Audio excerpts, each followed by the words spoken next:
Yeah, well, no, yeah. Hello, this is Ryan Riccitelli with ASNews.net, and today I have professional kiteboarder and skimboarder Bryan Lake. He's one of the guys that you see out there with a skimboard, kiteboarding on it, and he lives over in Kailua, Hawaii, and he attends the University of Hawaii. And Bryan, why don't you introduce yourself a little bit? Tell everybody who you are and what your background is. My name's Bryan. Live out here in Kailua, Hawaii. I grew up surfing, and sailing, and water skiing, skateboarding, involved myself in all those fun sports for all my life, and what I'm still doing. And now I've learned how to kite surf, and it's like a mesh of all those sports together. And I met you in 2003 at Waddell Creek. It was you and Joey Pasquale. And you guys are, professional skimboarders, or you guys are really pushing the skimboarding thing. And then you kind of connected the kite and the skimboard together. And why don't you talk a little bit about how that all came together? Well, one day, pretty much, my friend and I, Joey, we didn't have any kiteboards really, and they're all so expensive. We were just like, well, let's just start riding skimboards. And we started riding them, and it's the freedom of having no straps. It was cool right from the moment we jumped on them. We've been just going ever since and pushing the limit and learning lots of new tricks. You can ride them behind the boat and do a lot of the same tricks that we're doing right now on the kite, so it's cool.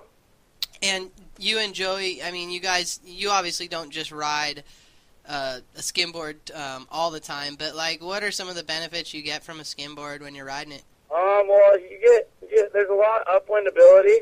It's really easy to stay upwind, so if you want to ride it in lighter conditions, it's a choice board for that. And if you're racing, and if you like to try technical tricks and ride waves on them, and they carve really good, they're meant to turn in the pocket of a wave, and they're fast, and there's not a lot of rocker, and it's a great board to go ride on. It's basically any skimboard will work then. Yeah, I like the new Cabal one. The flyers are actually really good. But, yeah, pretty much all skimboards work. I mean, as you know, you can pretty much ride anything on a kite. You don't even have to have a board, and you can still go places by body tracking. And you skimboarded in competitions and stuff, and, what do you think of kiteboarding compared to, the skimboarding world? It's interesting. The kiteboarding competitions, they have a long way to go, I'd say. I don't really do very many of them, and it's difficult when you're competing against people with straps on, and they're doing all their tricks they're all into, and I'm doing the tricks that I want to do. And I mean, it's difficult, but I mean, when you actually do go to a contest and you go compete against four other guys, and you actually do beat them in your heat, it makes you feel really good that you're out there with no straps and you're real good, And what's the draw to riding, strapless for you? Just the freedom. I mean, you don't have to put your feet in straps the whole time. You can move your feet all around and do all kinds of crazy skateboard tricks, and it's cool. It's a lot harder. I mean, really, it's technical, and there's a lot of things that are possible that we haven't even done yet. How many people do you think are riding the skimboard at the level that you guys are riding it around the world? To tell you the truth, I'm not very sure. We need people to push us harder. Because it's pretty much Joey and I, we sail a lot together out here, and it's fun when he rides because I'm always trying crazy tricks in front of him and stuff, and we push each other really hard. He's doing the same in front of me. And there's one of my friends out here, his name's Jared. He's been riding it a lot, and he's starting to figure it out pretty well, and he's getting good. But honestly, I don't know how many people are at the level that we're at. You have a strong sailing background, and why don't you talk a little bit about your sailing history, I guess? Well, yeah, I grew up racing sailboats, and currently I'm on the University of Hawaii sailing team, and we're currently ranked number 1 in the collegiate sailing rankings, and I compete a lot, and yeah, it's pretty fun. The Nationals last year, and hope to do it again this year. So this last few years, you've been kind of getting more and more respect, and obviously you've been getting more coverage in the magazines and stuff like that. And have you been traveling at all? No, not as much as I'd like to. I mean, I've been traveling for UH, the sailing team, but for kiting, not as much as I'd like to. I mainly have just been out here in Hawaii, and then I went to San Diego and then San Francisco last summer, and that's pretty much about it. I'd like to travel more, maybe go down to Mexico for a month. What's your schedule like with school? You live like right there. What other guys do you ride with? Tell you the truth, I usually just kind of I drive up to the North Shore a lot to go kite, call it Top Hat or one of my buddies, see if it's good, and I usually ride with those guys up there. And, there's a lot of people who, I know they look at skimboards and stuff and look at the strapless riding and, they're kind of like, oh, that's too hard for me or whatever. Why don't you, say something to these people and, give them some tips to maybe help them get on the water? Still have fun on it. There's a point where you can just go ride around and you get blown off your board. Don't be frustrated. It can get frustrating, but, it's actually not that hard. It's just like riding a surfboard or a skimboard behind the motorboat. I was doing that when I was 5 years old. It's not that hard, and just don't get frustrated and just be one with your board. A lot of people they get intimidated with obviously the power of the kite. What kind of suggestions can you make for picking a kite, and riding a skimboard? Are you going to go down on 2 sizes down or 1 size down? Yeah, you might want to rig a little smaller size kite than normal, and since the board's such a killer board that you can get away with more your ability and your feeling of the board, and so you don't really need to use the kite as much, and you can ride a little smaller, but it's actually good to ride the same size. But if you want to just start getting more comfortable, start out riding it when you're underpowered. When you're underpowered on your normal board, just go to a skimboard and go out there and ride it, and you'll have a blast. Do you ride a chicken loop, or what kind of setup do you ride? Yeah, the chicken loop is pretty much the setup I ride. Right now I'm riding a 4-line kite with just a chicken loop. And what kind of kites are you on? I'm on RRD right now. Which type of RRDs are you on? I went from the wave kite back to the Type 6. And is there any specific type of kite that you think works better for that style of riding? I think all kites are pretty much all really good nowadays, so I don't think it really matters. You can ride whatever. It's just like having a different type of motorboat, I guess. Well, and lately you've been getting into riding a surfboard more, and why don't you talk a little bit about that? Geez, that's a blast. Whenever the waves are over 2 to 3 feet, the skimboard goes away, the surfboard comes out, and you can ride just 2 to 3 feet to however big you're comfortable going out, and it's a blast. The board drives off the bottom really well, and it's just like, grew up surfing, and as soon as I tried it out, I started going to Moats or going up North Shore and riding on my surfboard. It's just like, it started to feel like I was surfing again. You just ride the kite out and ride a really small kite, and you get on a wave. The wave picks you up, and it gets steeper and steeper, and it's like you got towed into the wave, and then you unhook, and you let your kite do nothing, and you just surf the wave. It's a blast. That's my favorite part of kite surfing right now. You've been up on the North Shore. I've seen some pictures of you, and who have you been riding with up there besides Top Hat? Pretty much all the boys that kite up there. There's pretty much the same old crew. There's Will James, Tobias, Felix. There's all kinds of people, locals. They're all really cool, and I see the same people up there all the time when I ride. Well, and you came into the sport a couple years ago, pretty much a no-namer, and now you're living over there. You go to school and you ride with the best of the best. And has that really helped your riding, or? Oh yeah, being able to ride with all those guys, it's insane. It's a great opportunity, and I've learned a lot from those guys. And what do we have? What are we going to be seeing in the future from you? You're going to be seeing me get big barrels and big cracks off the lip of my surfboard. I want to see those, and when you get them, man, you better send me the pictures, because I think everybody's been gunning for those. Yeah, I know. I like just doing big vertical frontside snaps. I'm just loving life when I go out there on my surfboard and get some cracks in. Well, I've seen a new picture of Felix Pivic actually in Western Australia. Oh yeah, that shot's insane. I mean, that's probably the most legitimate barrel shot that I've seen, and I think you can check it out on kiteforum.tv, but I mean, he is about as deep as you can get. That's Felix charging. The young Australian. Yeah.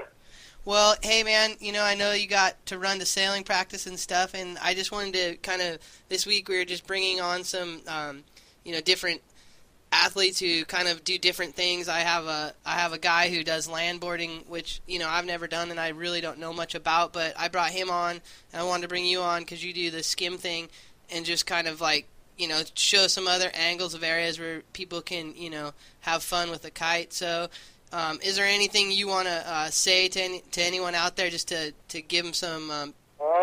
Stay positive. Just have a good GMPA, good mental positive attitude about things. You should be able to get some time on the water and go have fun with it and ride as much as you can. Well, and with that said, you want to drop some bombs for some of your friends? Yeah, I want to say what up to all the boys on the North Shore: Felix, Hat, Will James, Rick James, Tobias, Joey, my boys from San Diego, Jake Jacobs. Jake Jacobs is the guy pushing the scene around in SD, and he deserves some props. All right, man. Well, this thing will go live tomorrow, and you can tell all your friends to tune in to asnews.net, and they can listen to you right on the computer. asnews.net. That's right. That's all I got to do? That's all you got to do. Just dial in. I'm not too much of a computer guru. And all right, shoot. Thanks, Ryan. Thank you very much. Hello, this is Ryan Riccitelli with asnews.net, and today we have a special guest. It's Dom Moore, and he's from Newquay, United Kingdom, and he is a professional landboarder. And I know we haven't had any landboarders here, but a lot of kiteboarders, are very interested in that whole growing segment. And this guy kind of has taken it to a whole nother level and added, kickers and sliders to the whole mix. So why don't you introduce yourself, Dom? Okay, hi, my name's Dom Moore, and like Ryan says, I'm from Newquay in Cornwall over in the UK, and I run the Skyhook Power Kite School out there. And you guys are like one of the only landboarding schools in the world, I think, aren't you?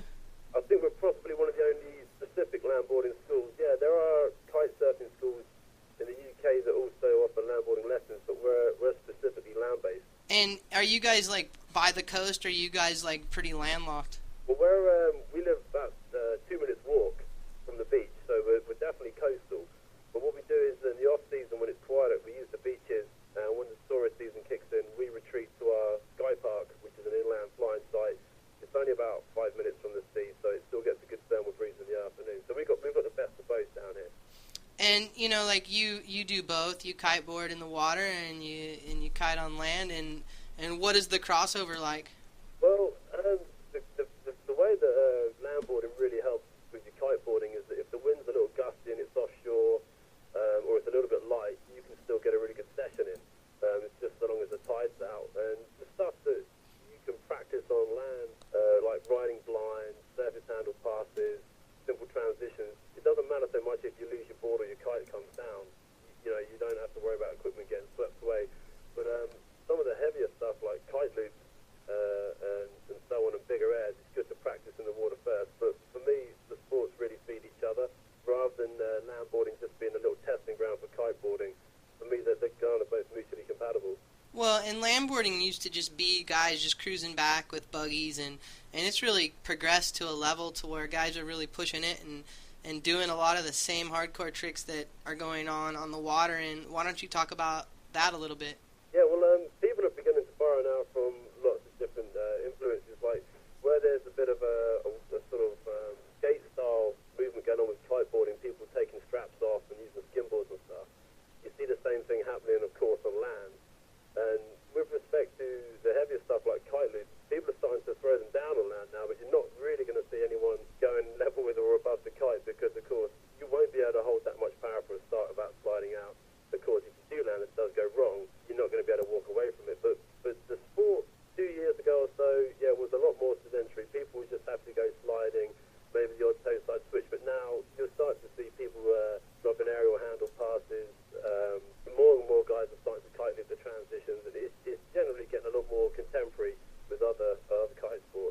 What's like the biggest error that you've seen? Well, if you're talking about the flat land, I mean, I guess guys could be going, it's hard to call, but maybe between 20 and 30 foot is probably what some of the guys are throwing down. But if you're talking about going up the side of a hill, you know, I guess it's a little bit like snowboarding in that respect. You kite up the side of the hill, the land starts dropping away from you. So, you know, the potential is huge for going big, but it's not really the holy grail of the sport. I think kiteboarding had a fascination with going huge with higher aspect kites a few years ago, but I think we're gonna sidestep that with the landboarding scene. Well, and you were talking about some competition stuff earlier when we first got on the phone, and you guys organized a border cross. Why don't you talk about that a little bit? Well, last summer in July, we to commemorate the Open Rider Centre, we set up an expression session for the UK's riders to come and compete with each other and vote for each other who they thought was the best guy in each heat. And it was the first competition, permanent kickers and rails.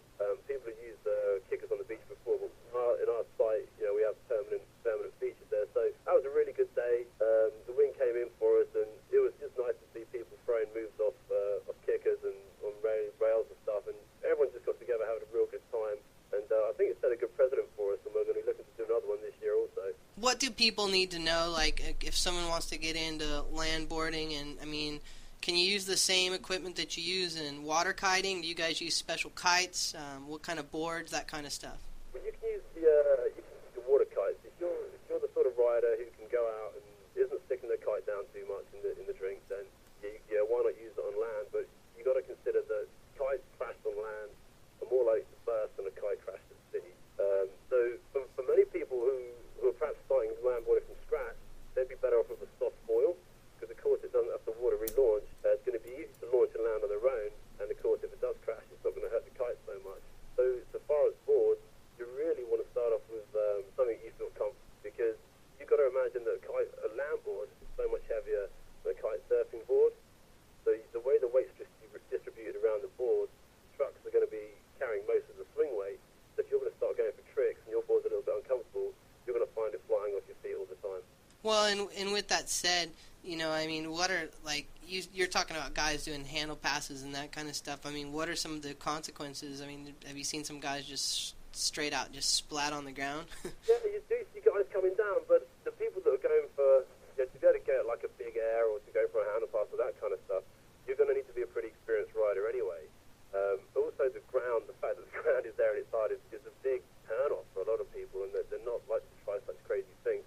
I think the accidents that I've seen haven't really involved people kite landboarding. It's generally been new owl kiters, people just flying a kite, standing on their feet, not really know anything about the wind, and then getting themselves into trouble. So I guess, you know, I've been lucky myself personally. The people I ride have been lucky with so far, but I do know in the past there have been a couple of pretty bad accidents in the UK. You know, everyone's managed to walk away from it from a certain degree so far. Well, and obviously landboarding, I mean, the numbers of landboarders is growing, and I know that, like, that's why I'm doing this podcast, is to help give you guys the exposure and to help you guys promote your sport. I mean, where do you find the pockets of landboarders existing? I mean, I know when kiteboarding was evolving, there were different pockets in different areas. Are there any pockets in the United States or in other areas of the world? Well, in the United States, as far as I know, I think there's a bit of an emerging scene happening around some of the beaches in Florida. When we took a little trip down there a week or so ago, there was a few people to talk to about it down there. And over in Europe, especially France, where there's a lot of guys into snow kiting, they live away from the coast, and they've got some pretty big, wide open beaches out there. You'll see a lot of guys in the summer. They'll be landboarding by summer, and when the snow comes in the winter, they're up in the Alps, snow kiting. Well, and I know that about a year ago I was contacted by some guys over in the desert in California that were really taking this to new levels, and I'm sure that hopefully this podcast will promote more people to write in and contact you. And where can people find out information about you, Dom? Okay, if anyone wants to get in touch with me, they can visit our website, our school website, and that is www.skyhook.net. Or if they can't find that one, they can always follow the link from the groundindustries.com website. And you're over here in the United States. What are you doing over here, and where are you at? Okay, well I've come over here to meet up and work with some guys from Ground Industries, Matt and Jeff,